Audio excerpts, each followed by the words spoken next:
മിക്കൂസ് വേൾഡിലേക്ക് എല്ലാവർക്കും സ്വാഗതം. അപ്പോൾ ഇന്നിപ്പോൾ ഇവിടെയൊക്കെ നല്ല മഴയാണ്. എല്ലാവർക്കും മഴ തന്നെയാവും വിചാരിക്കുകയാണ്. ഇവിടുത്തെ പോലെ തന്നെ ആവുമല്ലോ എല്ലായിടത്തിലുള്ള മഴ. ആമിക്ക് സുഖമില്ല അവൾ വലിയ കുട്ടിയായി, അവൾ ഹീറ്റായിട്ടിരിക്കുകയാണ്. അപ്പോൾ അവൾക്ക് തീരെ വയ്യ, കിടക്കന്നെ കുട്ടി, നീക്കണന്നെ ഇല്ല, ഇങ്ങനെ കിടക്കും. ചെറിയ കുട്ടിയല്ലേ, ഞങ്ങളും അറിയില്ലായിരുന്നു എന്താ സംഭവം എന്ന്. അവളിങ്ങനെ കിടക്കുന്നുണ്ട്.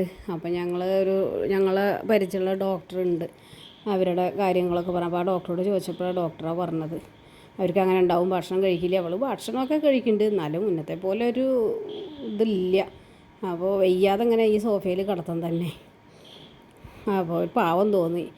എന്തായാലും ഇപ്പോൾ മനുഷ്യരുടെ പോലെ തന്നെയല്ലേ അവർക്കും ഉണ്ടാവുമല്ലോ വേദനയും എല്ലാതും. അപ്പോൾ ഞാൻ ഒന്ന് പുറത്തേക്ക് ഇറക്കിയതാണ്. മിക്കുവാണെങ്കിൽ അവളേനെ ഒപ്പം കളിക്കാൻ വിടാഞ്ഞിട്ട് ഭയങ്കര കരച്ചിലാണ്. അവളേനെ ഞാൻ അങ്ങനെ വിടണില്ല പുറത്തേക്കൊന്നും. അവളിങ്ങനെ കിടക്കുകയല്ലേ, അവൻ വല്ലാതെ ശല്യത്തിനൊന്നും വന്നിട്ടില്ല. എന്നാലും എന്തോ കണ്ടിട്ട് അവൻ ഇങ്ങനെ കുരച്ച് ഓടി വന്നു. ഇവളെ വീട്ടിലില്ല. ഞാൻ അതിന് വേണ്ടിയിട്ട് ഇവളെ കുറേ വിളിച്ച് കൊണ്ടുപോകാൻ വേണ്ടി വന്നു. എനിക്ക് വീഡിയോ എടുക്കാൻ പറ്റില്ല. അവൻ കുറേ അവളെ മുഖത്ത് നോക്കിയിട്ട് ലാസ്റ്റ് ഞാൻ ചെന്നു. എന്നിട്ടും അവന് പറ്റണില്ല. അപ്പോൾ ആമിനെ വേണം അവന്. എന്നിട്ട് ഞാൻ അവളെ ഒന്ന് ഇറക്കി കൊണ്ടുപോയി. അവളെ അത്യാവശ്യത്തിന് മാത്രം ഒന്ന് പുറത്തേക്ക് ഇറക്കുള്ളൂ. അങ്ങനെ ഈ കുട്ടി ഇങ്ങനെ കിടക്കുക തന്നെയാണ്. അതിന് വയ്യ തോന്നുന്നുണ്ട്, എന്ത് പറയാൻ വയ്യല്ലോ അവർക്കൊന്നും. കണ്ടോ, അതിപ്പോൾ ഒക്കെ പുറത്തൊക്കെ നല്ല മഴയാണ്. പക്ഷേ ഇവളൊക്കെ ഈ നീക്കാതെ കിടക്കുമ്പോഴേ നമുക്കന്നെ തോന്നും, പാവം തോന്നും. എന്തെങ്കിലും ഭക്ഷണം ആരെങ്കിലും വന്നാലൊക്കെ അവളെ ഓടി വരികയും ചെയ്യുക. ഇതിപ്പോൾ അവൾക്ക് വയ്യ, അവളെ കടന്നിങ്ങനെ നോക്കും. അപ്പോൾ അവളുടെ അടുത്തേക്ക് കൊടന്നു കൊടുക്കണം എന്തെങ്കിലും ഉണ്ടെങ്കിൽ. എന്തായാലും ആമിയൊക്കെ വലിയ കുട്ടിയായി. മിക്കു കണ്ടോ, ഞാൻ ആമീനെ ഇട്ടിട്ട് അടച്ചിട്ടുണ്ട് അവിടെ. അതിനാവും അവൾ പുറത്തേക്ക് വരാൻ വേണ്ടിയിട്ട് വാശി പിടിക്കുകയാണ്. കളിക്കുള്ളേ, അങ്ങോട്ടും ഇങ്ങോട്ടും കടിച്ച് കളിക്കുകയാണ്, ഓടി കളിക്കുള്ളൂ. അവൻ വെറുതെ ഇരിക്കാനായിക്കില്ല ചില സമയത്ത്. ചിലപ്പോൾ കുഴപ്പമൊന്നുമില്ല, അവൻ അവൻ്റെ പണി നോക്കി പോവും.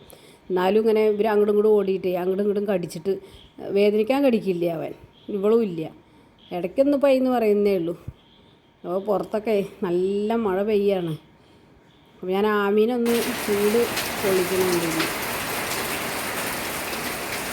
എന്താ പെരും മഴയാണ്. ഒരു 2-3 ദിവസമായിട്ട് മഴ തന്നെയാണ്. മഴയുടെ ഈ തണുപ്പും ഒക്കെപ്പാടായിട്ട് കുട്ടിക്ക് തീരെ വയ്യ. പിന്നെ അതിപ്പോൾ ആദ്യത്തെ പ്രാവശ്യം ആവുകൊണ്ടേ അവൾക്കെന്തോ വല്ലാത്ത ക്ഷീണമൊക്കെ ഉണ്ട്. ഇനിയിപ്പോൾ ഇങ്ങനെ നല്ല തണുത്തിരിക്കുകയല്ലേ. അപ്പോൾ ഞാനൊന്ന് ആവി പിടിക്കാൻ വേണ്ടിയിട്ട് അങ്ങനെ ഒരു തുണി ചൂടാക്കിയിട്ട് ഇങ്ങനെ ശരീരം മൊത്തം വെച്ച് കൊടുക്കുക. അപ്പോൾ നല്ല അനുസരിച്ചിട്ടേ ഇരിക്കുകയാണ് അവളെ. അപ്പോൾ വീഡിയോ ഇഷ്ടപ്പെടുകയാണെങ്കിൽ ഷെയർ ചെയ്യാനും ലൈക്ക് ചെയ്യാനും സബ്സ്ക്രൈബ് ചെയ്യാനൊന്നും മറക്കരുതേ. അവൾ ഇതൊക്കെ സമ്മതിക്കും. ഇങ്ങനെ നമ്മളെന്ത് ചെയ്താലും അവൾക്കത് ഇഷ്ടമാണ്. മേലൊഴിഞ്ഞു കൊടുക്കുക എന്ത് ചെയ്താലും. അപ്പോൾ ആമി അതിനൊക്കെ നല്ലൊരു നമ്മളെ കൂടെ ഒപ്പം നിൽക്കും എല്ലാത്തിനും. എത്ര വയ്യെങ്കിലും വിളിച്ചാൽ ഓടി വരും അവൾ.